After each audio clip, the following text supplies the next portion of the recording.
Today we're going to tackle another topic, which is Venn diagram and set operation. So let's just define first the objective. So first, solve problems in set using Venn diagram. Second is apply and accurately denote the four core set of operations. And last, of course, determine the four set operation. So first, let's just define functions is a branch of mathematics and logic that studies sets which are defined as well-defined collections of distinct objects or elements. So Venn diagrams and set operations are the fundamental tools to visually represent and manipulate this collective. So we've done already in logic, and now we are move forward to set theory. So set theory, Venn diagram and set operations is one of the fundamental tools to usually visually represent any object or easily we can manipulate the collections or any sets.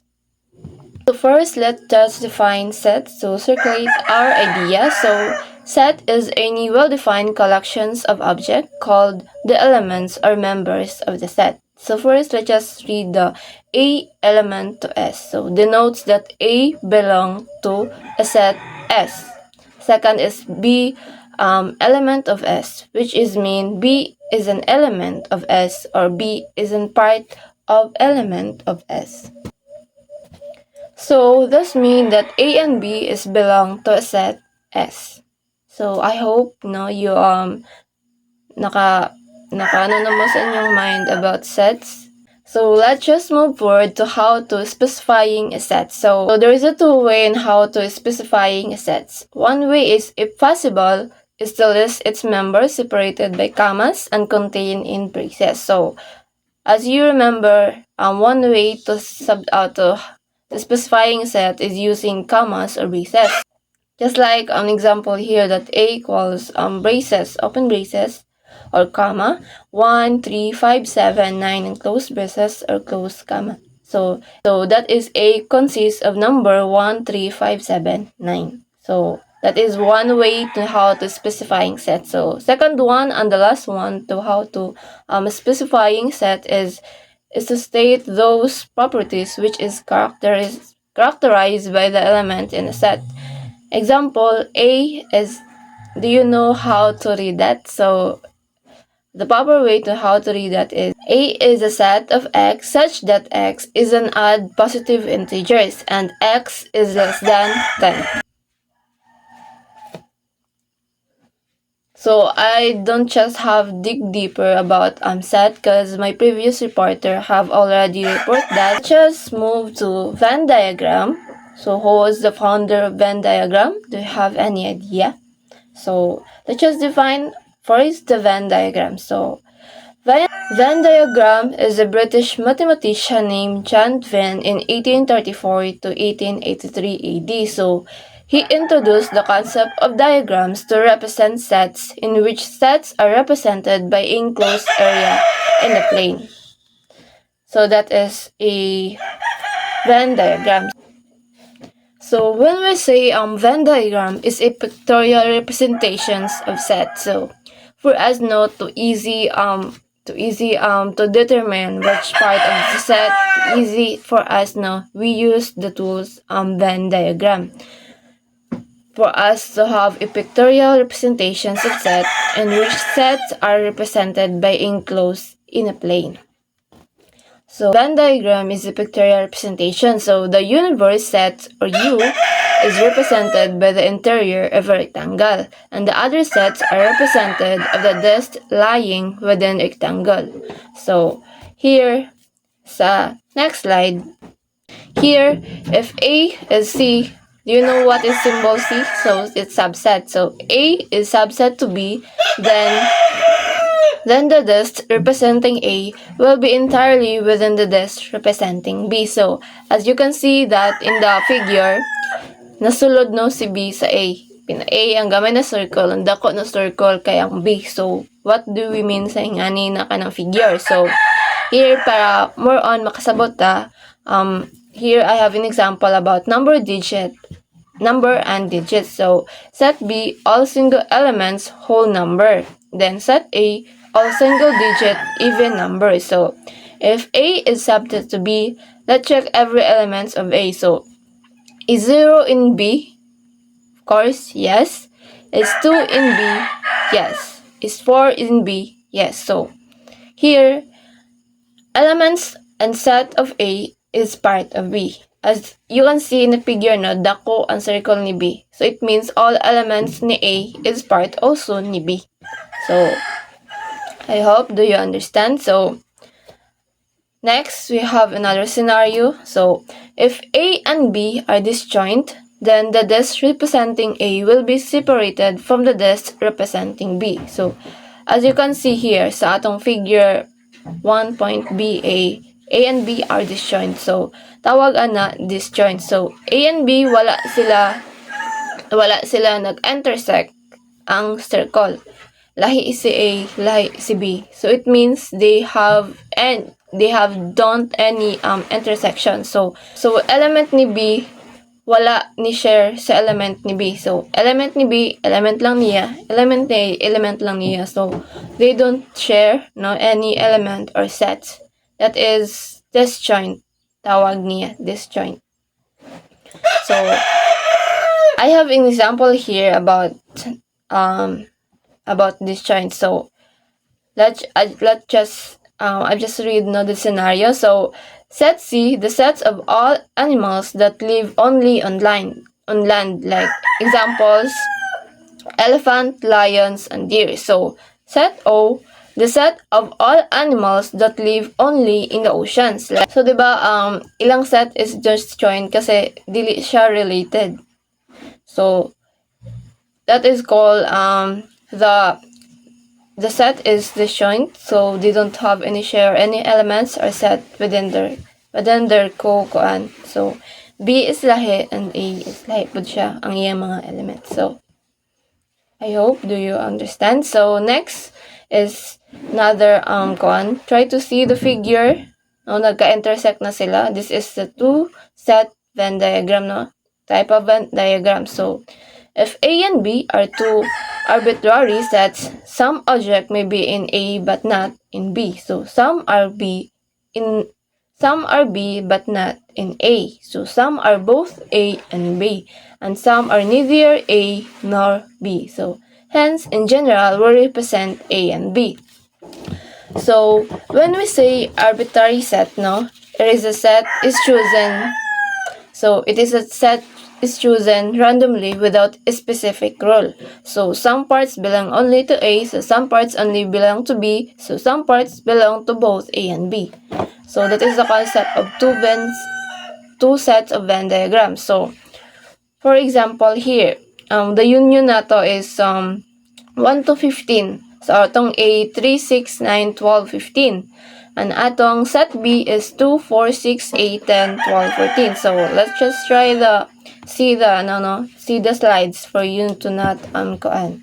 So if we say na A only, so A only, dapat wala nagka-intersect o wala ang elements or set wala ni B or wala gi-share na B. So when we say A only, so of course dira 3, 9, 15 if A only.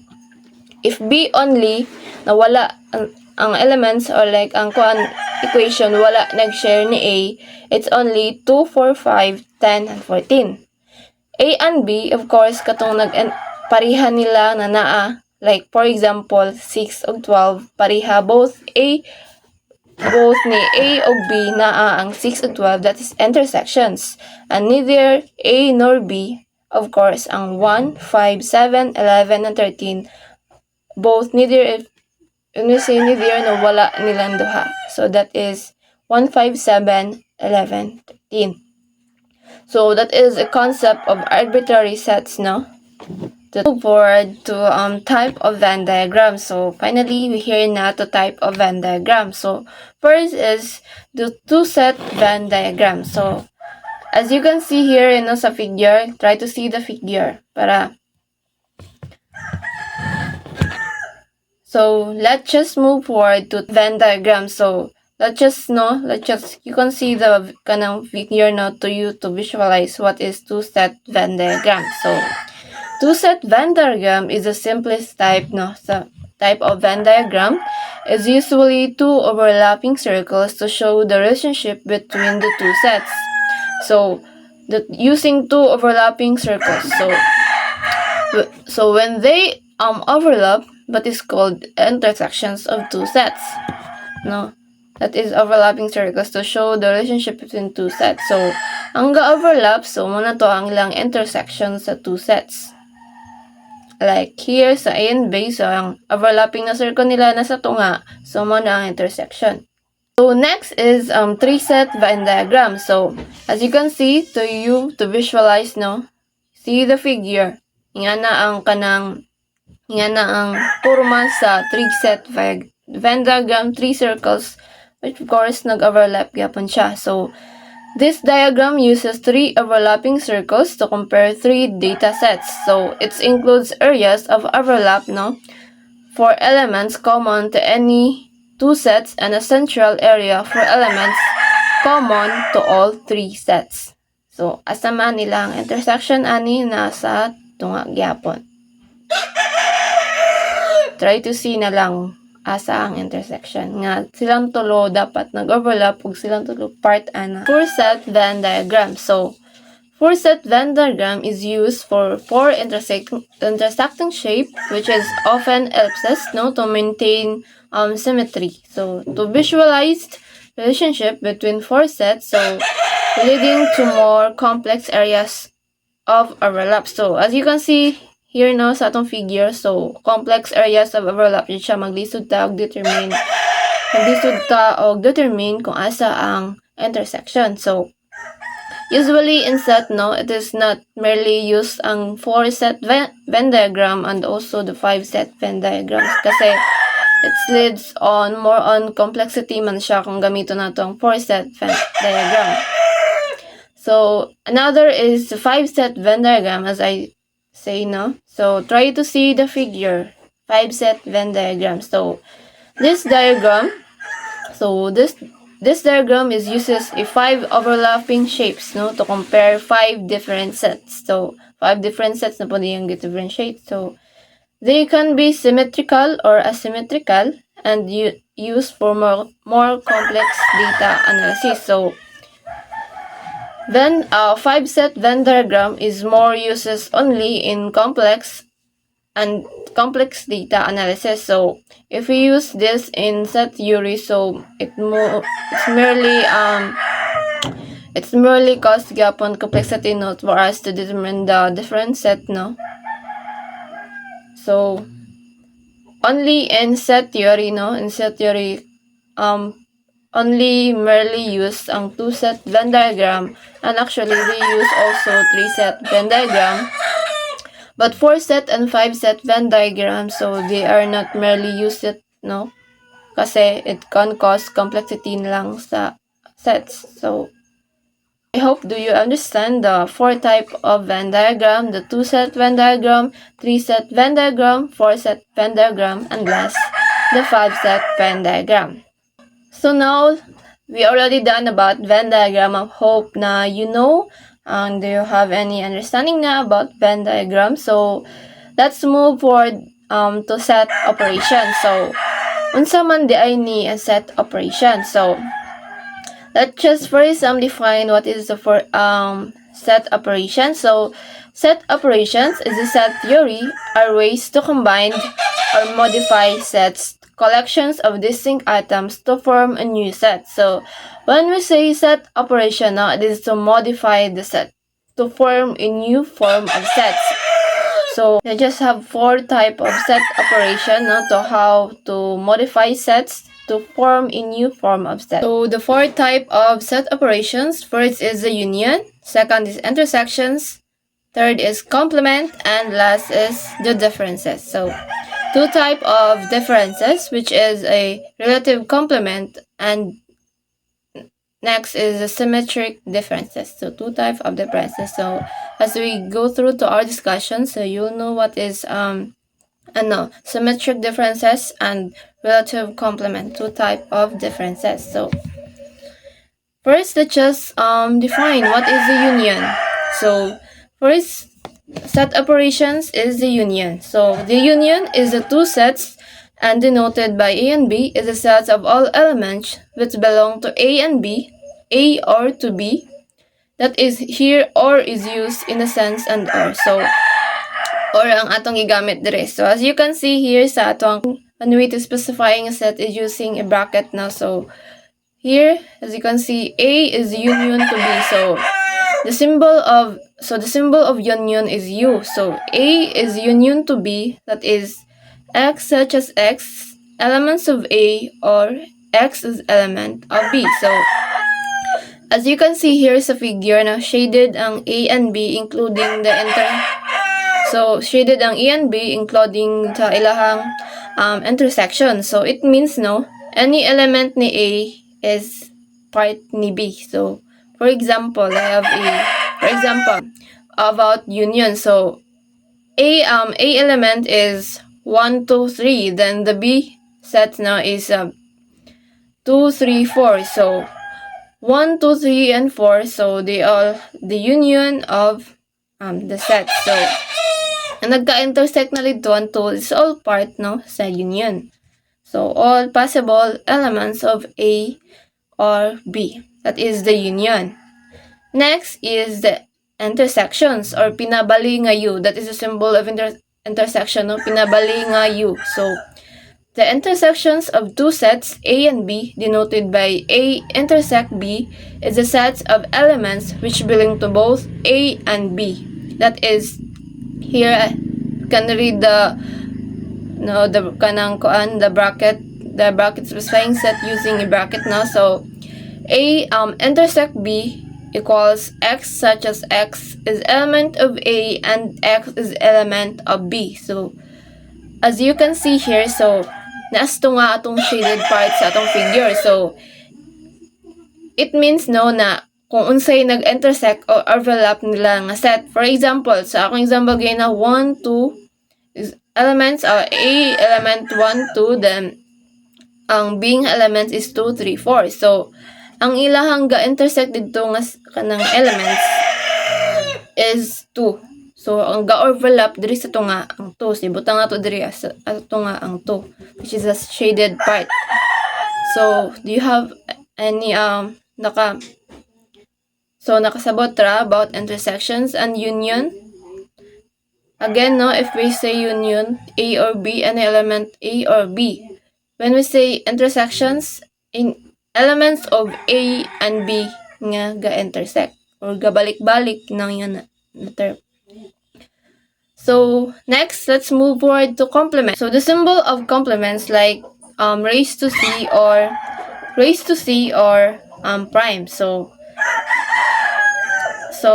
complements are called absolute complements, or simply the complements of a set A denoted by A raised to C. So sets of elements which belong to U but which do not belong to A. So that is A raised to C, X such as X, elements of U, X is not elements of A. So as you can see here sa figure, no, shaded part tanan except sa element na A, including ang universal set. So complements no is a set of essentially everything that is not in the set but is contained in a well-defined universal set. So for example, no, we have a union of 1 to 10. 1, 2, 3, 4, 5, 6, 7, 8, 9, and 10. So here the A is 2, 4, 6, 8, and 10. So all sets and elements, no, all elements and set nga wala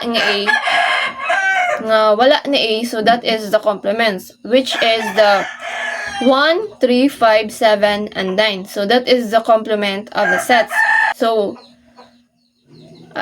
mo to siya ang complement. So I hope do you understand. So next we move forward na sa different sets. Ang symbol like dash or minus said, no, so relative complements and symmetric differences. So when we say no relative complement of a set B which is respect to set A, or simply it means no differences of A and B denoted by A A, then slash A and slash B is a set of elements which belong to A but do not belong to B.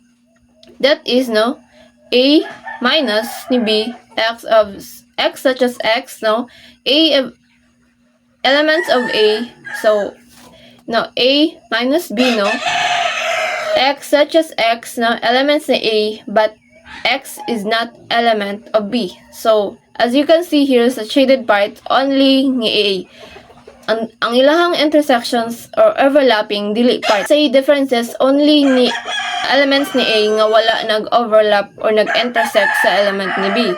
So, for example, here is ato ang example ganina. So, ato ang element lang only ato kay 2, 4, 6, 8, and 10. So, sa ato ang previous example nga union of 1 to 10. So, ato ang A ato 2, 4, 6, 8, and 10. So, make sure no na wala siya ga-overlap or ga-intersect ni B. So, that is the differences.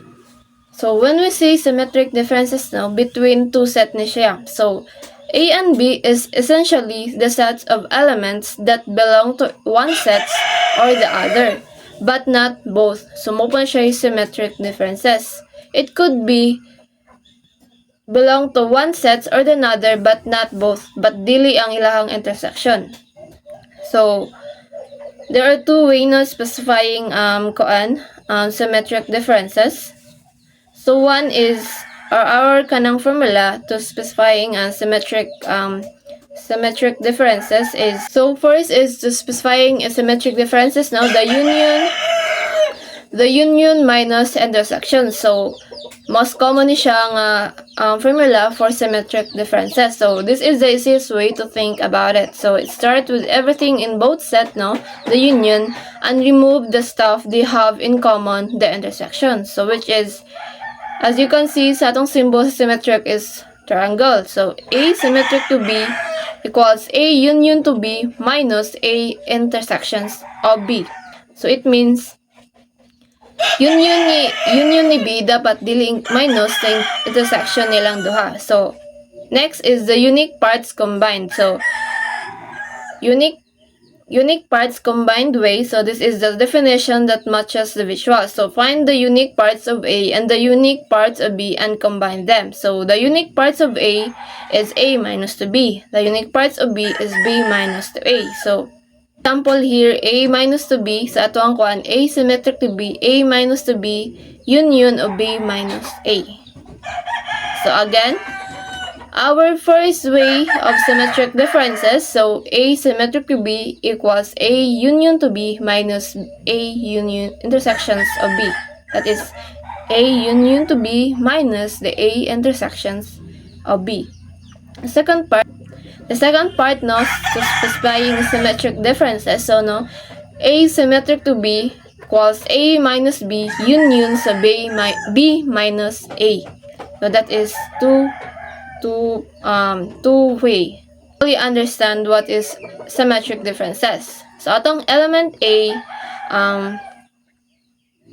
okay, let's just, atong example, I have here an example note to you to fully understand what is symmetric differences. So, ato ang union here is apple, banana, grape, kiwi, chocolates. So, ato ang A elements here is apple, banana, grape, and kiwi. So, ato ang element B is kiwi, chocolate, ice cream, and banana. So, here, ang atong intersection which is the banana and the kiwi. So here, para we can get the symmetric differences, no, we can remove lang their intersection. So, unsa naman lang ato ang symmetric differences. Atong isagol ang A and B na elements but dili ang katong nag-overlap or nag-intersect nila. So, ato na lang elements is the apple, the grape, the chocolate, and ice cream. That is asymmetric. So, given the union of 1 to 10, 1, 2, 3, 4, 5, 6, 7, 8, 9, 10. Then the elements A is 1, 3, 5, 7, 9. And element B is 1, 2, 3, 4, 5. So, let's just sketch, no? Kita na ito ang sketch for you to fully understand, no?